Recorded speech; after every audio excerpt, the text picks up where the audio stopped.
ਮਿੱਠੇ ਲਹਿਜੇ ਜ਼ਹਿਰ ਨਹੀਂ ਹੁੰਦੇ, ਔਖੇ ਵੇਲੇ ਕਹਿਰ ਨਹੀਂ ਹੁੰਦੇ। ਮਿੱਠੇ ਲਹਿਜੇ ਜ਼ਹਿਰ ਨਹੀਂ ਹੁੰਦੇ, ਔਖੇ ਵੇਲੇ ਕਹਿਰ ਨਹੀਂ ਹੁੰਦੇ। ਥਾਂ ਥਾਂ ਨੱਸਦਾ ਭੱਜਦਾ ਫਿਰਦਾ ਏ, ਸੁਣਿਆ ਝੂਠ ਦੇ ਪੈਰ ਨਹੀਂ ਹੁੰਦੇ।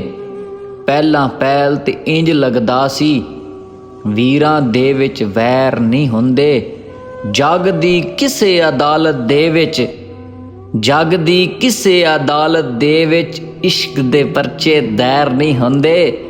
ਜੁਰਤ ਨਾਲ ਤਾਂ ਹੋ ਸਕਦੇ ਨੇ, ਸੁਣਿਆ ਕਿ ਜੁਰਤ ਨਾਲ ਤਾਂ ਹੋ ਸਕਦੇ ਨੇ, ਗੱਲਾਂ ਦੇ ਨਾਲ ਫੈਰ ਨਹੀਂ ਹੁੰਦੇ। ਸਾਡੇ ਮੁਲਕ ਦੇ ਸਾਰੇ ਸਿਸਟਮ, ਸਾਡੇ ਮੁਲਕ ਦੇ ਸਾਰੇ ਸਿਸਟਮ ਜਿਵੇਂ ਪਾਟੇ ਟਾਇਰ ਨਹੀਂ ਹੁੰਦੇ। ਇੰਜ ਮਿਲਦੇ ਨੇ ਅੱਜ ਕੱਲ੍ਹ ਬੁਸ਼ਰਾ, ਇੰਜ ਮਿਲਦੇ ਨੇ ਅੱਜ ਕੱਲ੍ਹ ਬੁਸ਼ਰਾ। ਆਪਣੇ ਜਿਵੇਂ ਗੈਰ ਨਹੀਂ ਹੁੰਦੇ, ਆਪਣੇ ਜਿਵੇਂ ਗੈਰ ਨਹੀਂ ਹੁੰਦੇ।